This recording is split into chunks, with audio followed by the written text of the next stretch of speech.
বিসমিল্লাহির রহমানির রহিম। আসসালামু আলাইকুম। Welcome back to my channel.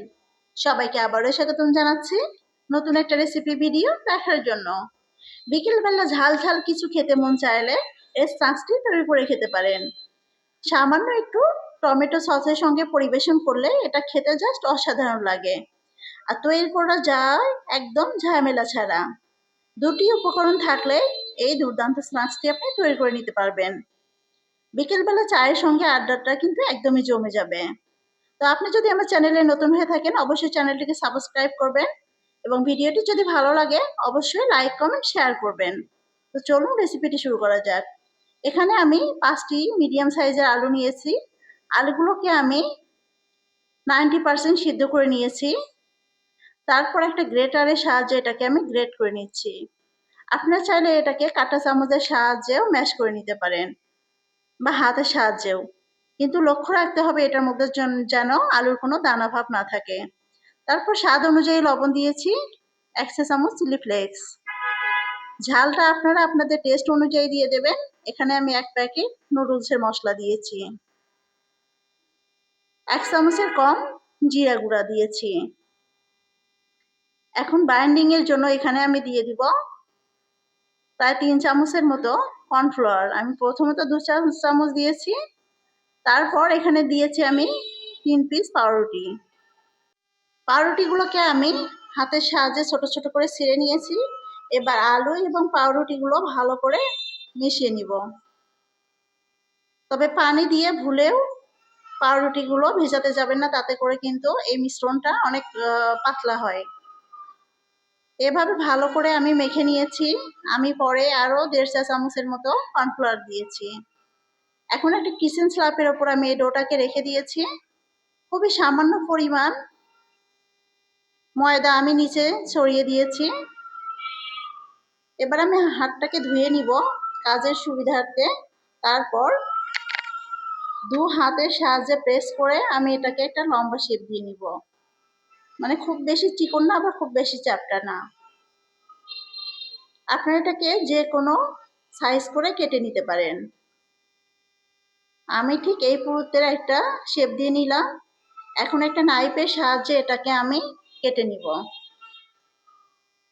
নাস্তাগুলোকে আমি 3 কোনা করে কেটে নিব। আপনারা চাইলে কিন্তু 4 কোনা করে কেটে নিতে পারেন বা হাতের সাহায্যে গোল বা লম্বাটে যে কোনো শেপ দিয়ে নিতে পারেন।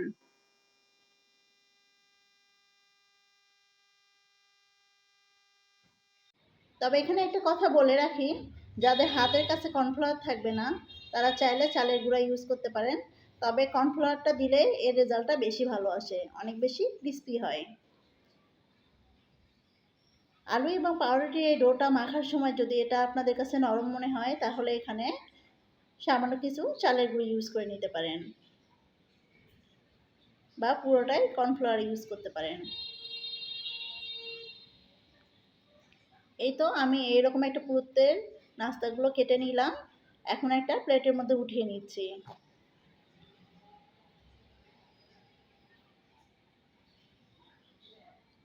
নাস্তাগুলো দেখতে কিন্তু ভীষণ সুন্দর হয় আর ভাজার পর তো জাস্ট অসাধারণ হয়।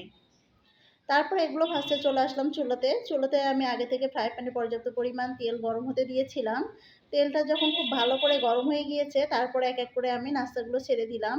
তেলটা কিন্তু খুব ভালো করে গরম করতে হবে, না হলে কিন্তু নাস্তাগুলো খুলে যাওয়ার সম্ভাবনা থাকবে। তারপর চুলার আঁচটাকে মিডিয়ামে করে আমি নাস্তাগুলোকে উল্টিয়ে পাল্টিয়ে ভেজে নিব। এক পাশ হালকা হয়ে আসলে কিন্তু উল্টিয়ে দিতে হবে, সঙ্গে সঙ্গে নাড়াচাড়া করতে যাবেন না।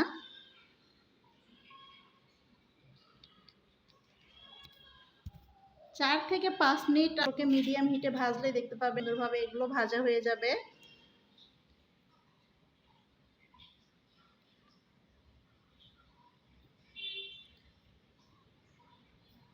অনবরত এগুলোকে আমি উল্টিয়ে পাল্টিয়ে দিব, নয়তো দেখা যাবে যে এক পাশে শুধু কালার চলে আসবে, অন্য পাশে অমন থাকবে। তাই উল্টিয়ে পাল্টিয়ে সমান কালার করে এগুলোকে ভেজে নিতে হবে।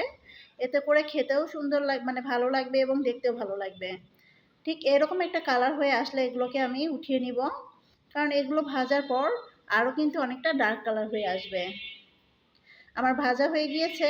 এবার একটা তেলের ছাঁকনির সাহায্যে আমি নাস্তাগুলোকে উঠিয়ে নিচ্ছি।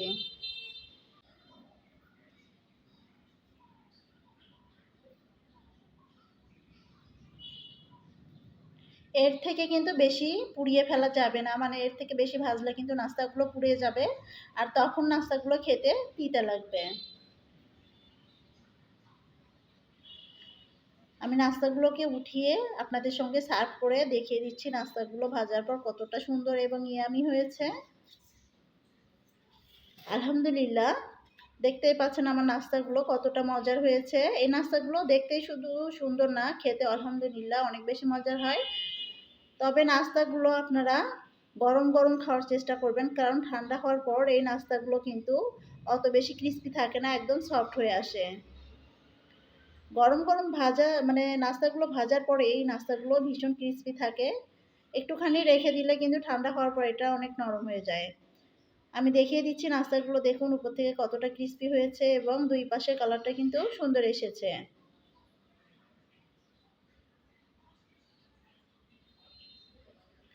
একটা নাস্তা আমি আপনাদেরকে ভেঙে দেখিয়ে দিচ্ছি এর ভিতরটা কেমন হয়েছে। ভিতরটা সফট আছে, তবে খুব বেশি ক্রিস্পি না, আবার খুব বেশি নরম না, আর উপরটা কিন্তু একদম ক্রিস্পি। গরম গরম সসের সঙ্গে পরিবেশন করলে এটা তো অসাধারণ লাগে। রেসিপিটা আপনাদের কাছে কেমন লেগেছে আবারও বলছি, অবশ্যই কমেন্ট করে জানাবেন। ভালো লাগলে অবশ্যই একটা লাইক দিয়ে রাখবেন। আসসালামু আলাইকুম।